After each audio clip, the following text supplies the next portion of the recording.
अस्सलाम वालेकुम स्टूडेंट्स, आज हम वैलिडिटी और उसकी टाइप्स के बारे में पढ़ेंगे बहुत ही आसान तरीन एग्जांपल्स के साथ। सबसे पहले वैलिडिटी क्या होती है कि हम जो टेस्ट एडमिनिस्टर कर रहे हैं क्या वो अपना मकसद पूरा कर रहा है, जो चीज़ हम मैयर करना चाह रहे हैं वो उस टेस्ट से मैयर हो पा रही है या नहीं हो पा रही। ठीक है, अब इसकी फर्दर टाइप्स हैं। सबसे पहले कॉन्टेंट वैलिडिटी आती है। कॉन्टेंट का तो नाम से ही आपको पता है कि जो चीज़ आप पढ़ रहे हैं, जो आपके सामने, लाइक मेरा चैनल अगर आपके सामने, तो उसका ये है कि साइकोलॉजी पे बेस है, साइकोलॉजी के कॉन्सेप्ट से बेस है, तो वो चीज़ कहलाती है कॉन्टेंट।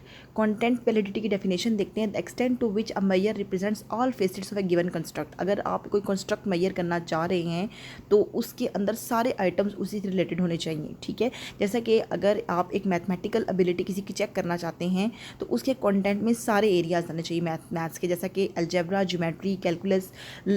ये ना हो कि सिर्फ आपने एक अलजेब्रा पे फोकस कर दिया। ठीक है, अब कंटेंट मैथ्स के अंदर तो बहुत कुछ है ना, सिर्फ एक उसके अंदर ज्योमेट्री या सिर्फ उसके अंदर एक अलजेब्रा तो नहीं, उसके सारे कंटेंट्स को आपने जैसे उसमें ज्योमेट्री है, कैलकुलस है, अलजेब्रा है, सबको आपने बीच में लाना होगा।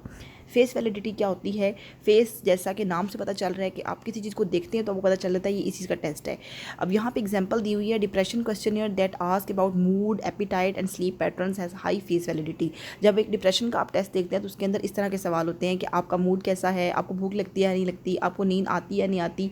तो ये सारे जो सवाल हैं वो डिप्रेशन को रिप्रेजेंट करते हैं। तो इससे, जैसा हम अक्सर एग्जाम पेपर देखते हैं उसमें मैथ्स के सवाल हैं, देखते साथ में पता चल जाता है ये मैथ्स का पेपर है। ठीक है, तो उसे हम कहते हैं फेस वैलिडिटी, क्योंकि उसके अंदर और कोई किसी कंटेंट से रिलेटेड क्वेश्चंस नहीं होंगे।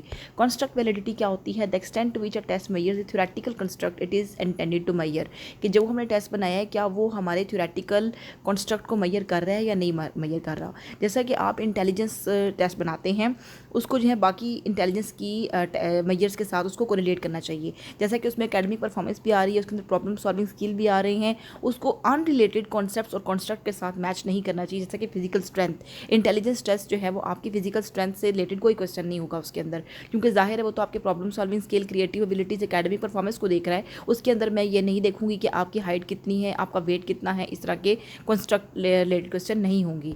क्राइटेरियन वैलिडिटी ये होती है कि हमारी वैलिडिटी जो हमारा जो मैयर है, जो हमारा टेस्ट है वो आउटकम के बारे में बताता है या नहीं बताता। ठीक है, it is divided into two सब types, concurrent and predictive.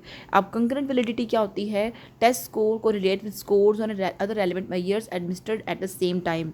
If अगर मैंने एक एंग्जाइटी टेस्ट बनाया है, उसको एडमिनिस्टर किया है और पहले से एक एंग्जाइटी टेस्ट इस्टेब्लिश हुआ है, ठीक है, अब जो मेरे टेस्ट का जो स्कोर है अगर उस पहले से एडमिनिस्टर्ड स्कोर टेस्ट के साथ वो कोरिलेट करता है तो इसका ये मतलब है कि हम मेरे टेस्ट की ज़्यादा कंकरेंट वैलिडिटी है। जैसा कि मैंने एक डिप्रेशन की इन्वेंट्री बनाई और एक पहले से बैक डिप्रेशन इन्वेंट्री है, अगर दोनों का स्कोर तक ऑलमोस्ट मैच कर रहा है तो उसका मतलब ये है कि मेरे टेस्ट की कंकरेंट वैलिडिटी है। मेरा टेस्ट जो है वो इस जो कंकरेंट वैलिडिटी, जो कंस्ट्रक्ट वैलिडिटी होती है, उसका मकसद ये होता है कि हमारे जो हमने टेस्ट बनाया है उसका बाकी जो ऑलरेडी इस्टेब्लिश्ड मैयर्स हैं उसके साथ क्या रिलेशनशिप है। प्रिडिक्टिव वैलिडिटी ये है the extent to which a measure predict future outcomes और बिहेवियर से हमारा जो टेस्ट है वो फ्यूचर आउटकम के बारे में बताता है या नहीं बताता। जैसे कि सैट है, अगर आप सैट का टेस्ट लेते हैं तो उसका ये मकसद होता है कि एक बंदा जो है वो कॉलेज या यूनिवर्सिटी में कैसा परफॉर्म करेगा। ठीक है, अगर सैट का स्कोर हाई है और बंदे का जीपीए ज़्यादा आ जाता है तो इसका ये मतलब है कि सैट ने सही प्रिडिक्ट किया, कि सैट के टेस्ट ने सही बताया कि ये बंदा जो है ये सब्जेक्ट पढ़ सकता है या ये सेमेस्टर जो है वो पास कर लेगा। ठीक है, और उसमें स्कोर अगर लो आता है सैट में, उसका जीपीए भी लो आता है, इसका मतलब ये है कि हमारा सैट का टेस्ट बिल्कुल सही है, क्योंकि वो प्रिडिक्ट कर रहा है हमारी फ्यूचर परफॉर्मेंस को। आई होप कि आपको अच्छे से समझ आई होगी। Thank you.